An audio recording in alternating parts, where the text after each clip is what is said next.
ఏడాది అర్థంలో కుల్లం కుల్లా అయిపోయింది. పాలేందో నీళ్ళేందో తేలిపోయినాయి. 10 ఏళ్ల కేసీఆర్ పాలన ఎట్లుంది, ఏడాది అర్థం రేవంత్ రెడ్డి పాలన ఎట్లా ఉందో ప్రజలకు కుల్లం కుల్లా అర్థమైపోయింది. రేవంత్ రెడ్డి అన్ని మాటలే తప్ప చేతలు లేవు అని ఇలా కుల్లా అర్థమైపోయింది. ఏం చెప్పిండు ఆ రోజు? చెప్పింది ఒక్కటన్నా అమలవుతుందా? మేము రాగానే ఎల్ఆర్ఎస్ ఫ్రీగా చేస్తాము, కేసీఆర్ గారు డబ్బులు లాగుతుండు అన్నాడు. ఇప్పుడు ఏం చేస్తుండు? ఎల్ఆర్ఎస్ ముక్కు విండి ఇలా పేద ప్రజల దగ్గర ఎల్ఆర్ఎస్ డబ్బులు వసూలు చేస్తుండు. ఆ రోజు ఏమన్నాడు? మేము వస్తే ఫార్మాసిటీ భూములన్నీ రైతులకు వాపసిస్తా అన్నాడు. ఇవాళ ఏమంటుండు? లేలే కేసీఆర్ 14,000 తీసుకున్నాడు, నేను ఇంకా 16,000 తీసుకుంటా అంటుండు. అంత ఉల్టా.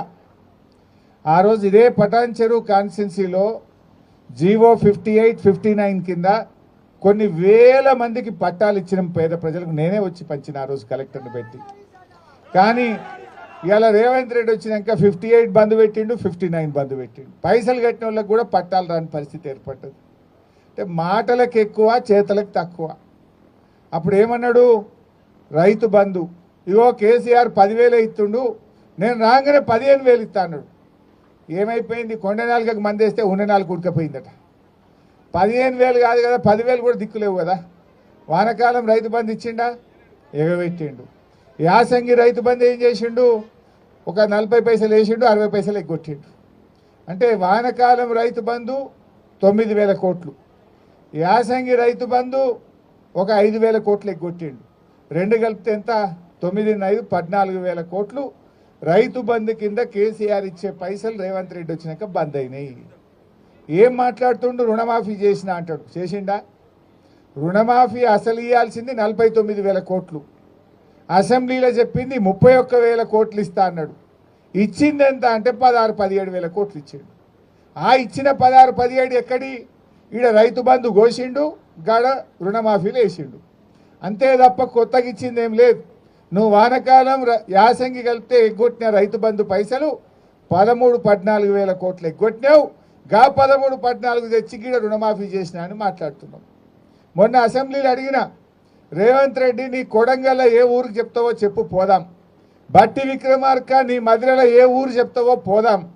లేదంటే మా పటాన్ చెరువుకు వస్తావా, మా సిద్దిపేటకు వస్తావా రా.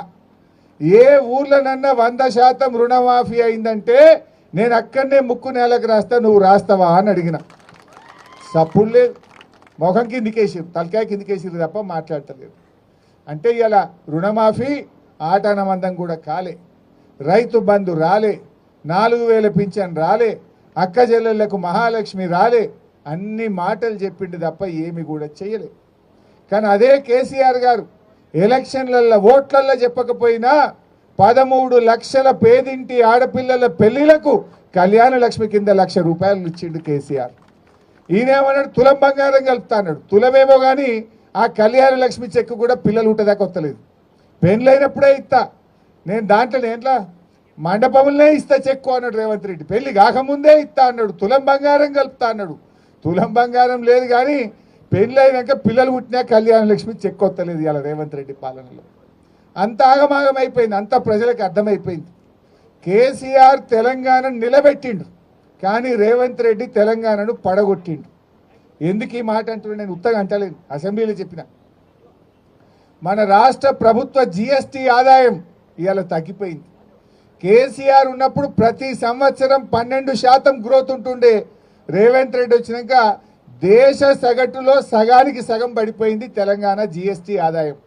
భారతదేశం 10% జీఎస్టీ గ్రోత్ రేట్ సాధిస్తే తెలంగాణ కేవలం 5% మాత్రమే ఈ సంవత్సరం జీఎస్టీలో గ్రోత్ రేట్ సాధించింది. కేసీఆర్ ఉన్న 10 ఏళ్లలో దేశం కంటే ఎప్పుడు ఎక్కువనే ఉన్నది తప్ప ఎన్నడూ కూడా తక్కువ లేము. రేవంత్ వచ్చినాక దేశం సగటులో మనం సగానికి సగం పడిపోయినామంటే ఈయన పరిపాలన వైఫల్యం వల్ల తగ్గింది. జీఎస్టీ తగ్గింది, స్టాంప్స్ అండ్ రిజిస్ట్రేషన్ తగ్గింది, ఆర్టీఏ ఆదాయం తగ్గింది. అంటే ఏది చూసినా తగ్గుముఖం పట్టింది, తిరోగమనం పట్టింది.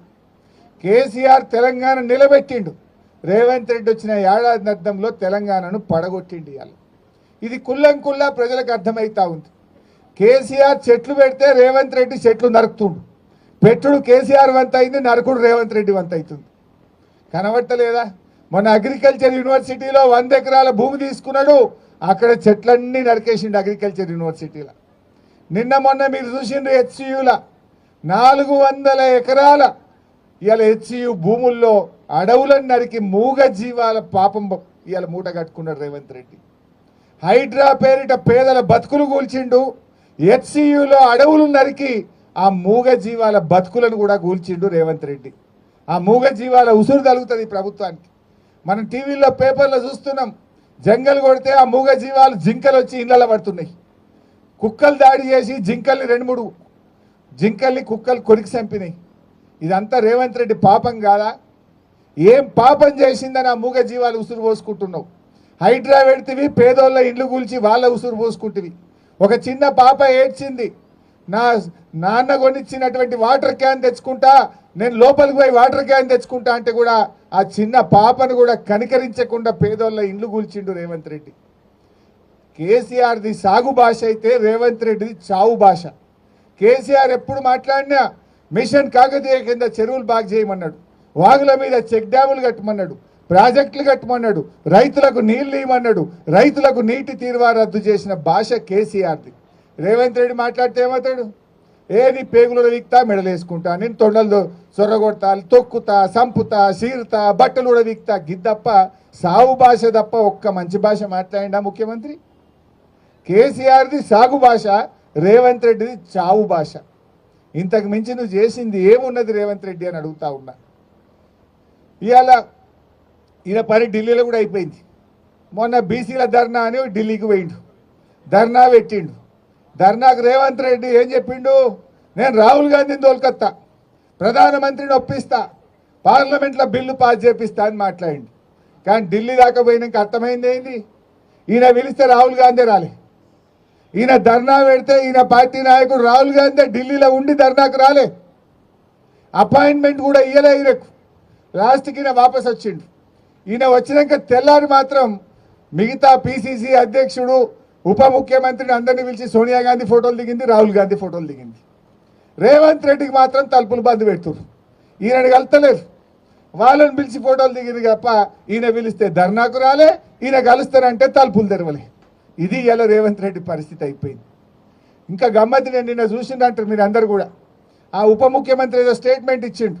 ఈ రాష్ట్ర కాంగ్రెస్ పార్టీ ఇన్ఛార్జ్ మీనాక్షి గారు ఆదేశించిందట, ఉప ముఖ్యమంత్రి హెచ్సియు విద్యార్థుల మీద కేసులు ఎత్తేస్తున్నాము అని చెప్పిండు. మరి పెట్టిందేవాడు? కేసులు పెట్టిందేవాడు? పెట్టిందేమో ముఖ్యమంత్రి, ఆయన్నే హోంమంత్రి, ఆయన్నే ముఖ్యమంత్రి రేవంత్ రెడ్డి. రేవంత్ రెడ్డి కేసు పెట్టడట, బట్టి విక్రమార్క కేసులు ఎత్తేస్తారట. ఇదేమి రాజ్యము? అసలు కోక తుక్కనాడి అంట చూడు, తోక కుక్కనాడిస్తుందా, కుక్క తోకనాడిస్తుందా? ఇలా హోంమంత్రి ముఖ్యమంత్రి రేవంత్ రెడ్డి, ఆయన్నేమో పిల్లల మీద కేసులు పెట్టిండు. ఇలా పిల్లల్ని తెచ్చి సంగారెడ్డి జైలు వేసింది రేవంత్ రెడ్డి. ఉప ముఖ్యమంత్రి అంటాడు లేలే కేసులు ఎత్తేస్తున్నాం, పిల్లల్ని విడుదల చేస్తున్నాం అంటాడు. ఇలా ఎవరిది నడుస్తుంది? అసలు గవర్నమెంట్ ఇట్లుంటుందా? గవర్నమెంట్కి ఒక పద్ధతి ఉండదా? మరి నేను రేవంత్ రెడ్డి అడుగుతున్నా, నువ్వు అక్రమంగా కేసు పెట్టినావు, నువ్వు తప్పుడు కేసు పెట్టినావని నీ ఉప ముఖ్యమంత్రి వాళ్ళని జైలుకి వెళ్ళి విడుదల చేయమన్నాడు. మరి నువ్వు క్షమాపణ చెప్పు. రేవంత్ రెడ్డి నీ ఉప ముఖ్యమంత్రే చెప్పిండు, నువ్వు ఆ పిల్లల మీద అక్రమంగా కేసు పెట్టినావు, ఆ పిల్లలను అక్రమంగా జైల్లో పెట్టినావు, ఇది తప్పు అని నీ ఉప ముఖ్యమంత్రి క్యాబినెట్ మిత్రులు అందరు కలిసి వాళ్ళని జైలుకి వెళ్ళి విడుదల చేయమన్నాడు. కేసు పెట్టింది నువ్వే కదా రేవంత్ రెడ్డి. మరి నువ్వు రేవంత్ రెడ్డి నేను డిమాండ్ చేస్తున్నా, నువ్వు అక్రమ కేసు పెట్టినందుకు రాష్ట్ర హోంమంత్రిగా, రాష్ట్ర ముఖ్యమంత్రిగా హెచ్సియు పిల్లలకు బేషరతుగా క్షమాపణ చెప్పాలని చెప్పి నేను ఈరోజు రేవంత్ రెడ్డి డిమాండ్ చేస్తా ఉన్నా. అసలు నీ పరిస్థితి ఆగమైపోయింది. నువ్వు ఏం చెప్తున్నావో మీ మంత్రులే ఇలాంటి పరిస్థితి ఏర్పడ్డది. అంతా ఆగమాగం. రేవంత్ రెడ్డి పాలన సగం సగం ఆగమాగం, ఏది చూసినా సగం సగం, అంతా ఆగమాగం. మూసి మూసి అన్నాడు 3 నెలలు ఉరికిండు, ఎల్లెలకెళ్ళబడ్డాడు.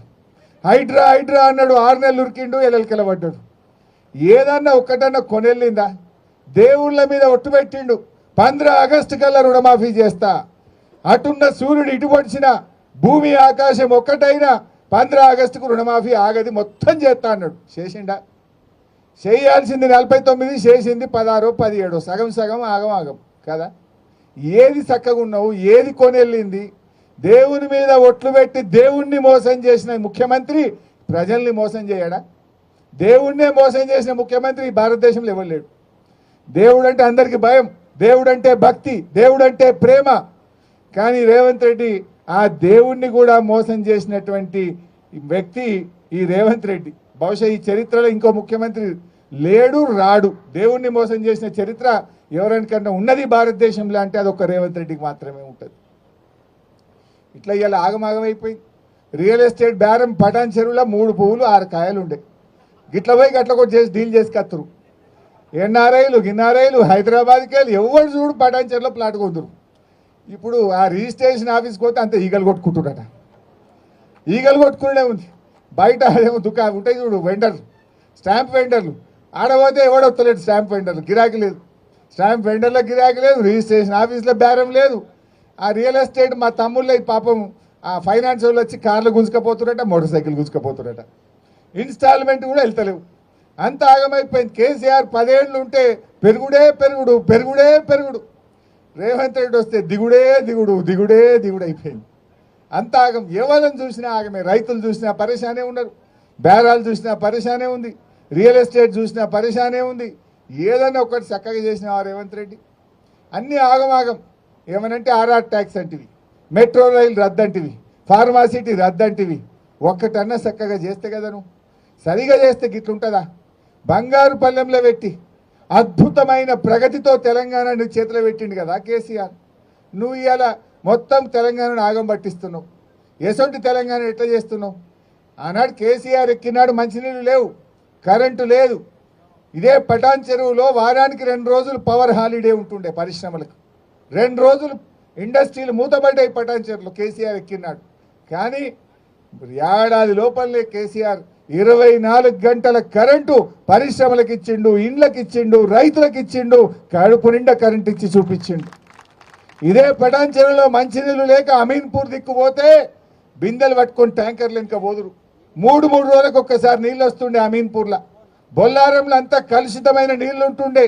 అటువంటి బొల్లారంకు, అమీన్పూర్కు, పటాన్ చెరువుకు స్వచ్ఛమైన గోదావరి జలాలు, మంజీరా జలాలు తెచ్చి ఇంటింటికి ఇచ్చి తాగునీటి కష్టాలు తెచ్చింది బీఆర్ఎస్ పార్టీ కాదా అని నేను అడుగుతా ఉన్నా. ఏం చేసినావు రేవంత్ రెడ్డి? 1,58,000 కోట్ల అప్పు తెచ్చినావు ఏడాదిలో. 1,58,000 కోట్ల అప్పు తెచ్చి నువ్వు చేసిన పని ఏమన్నా ఉన్నదా? చేసినావు. ఏం చేసినావు? రైతు బంధు ఎగ్గొట్టినావు, రుణమాఫీ ఎగ్గొట్టినావు, కళ్యాణ లక్ష్మి చెక్కులు ఎత్తలేవు, మహాలక్ష్మి ఎగబెట్టినావు, ఒక ఇల్లు కట్టలే. కొన్ని పనులు హైదరాబాద్లో చూస్తే మాత్రం కనబడ్డాయి. కేసీఆర్ కట్టిన ఫ్లైఓవర్లకు రంగులు మాత్రమే ఎత్తుండబ్బా రేవంత్ రెడ్డి. ఈ మధ్య మీరు హైదరాబాద్ చూడండి, ఫ్లైఓవర్లకు కొన్ని బొమ్మలు ఎత్తురు అంతే. ఇక బొమ్మలు చూసి ఇది రేవంత్ రెడ్డి కట్టిండి అనుకోవాలి. కట్టింది కేసీఆర్, బొమ్మలు వేసింది రేవంత్ రెడ్డి. రేవంత్ రెడ్డి వచ్చినాక ఏమన్నా కనబడ్డాయంటే హైదరాబాద్లో కొత్తగా ఆ ఫ్లైఓవర్లకు బొమ్మలు మాత్రం కనబడుతున్నాయి, ఏం కనబడతలేవు. కేసీఆర్ కట్టించిన డబుల్ బెడ్రూమ్లకు 3 రంగులు వేసి పరిస్థితి వాళ్ళే కట్టినట్టు. కట్టింది కేసీఆర్, 3 రంగులు వేసి మేమే కట్టినామంటారు. నేను మొన్న పోయినా కొల్లూరు డబుల్ బెడ్రూమ్లకు పోయినా, చెత్త ఎత్తటోడు దిక్కులేడాడ. మొత్తం చెత్త కుప్పలు కుప్పలు అయిపోయింది.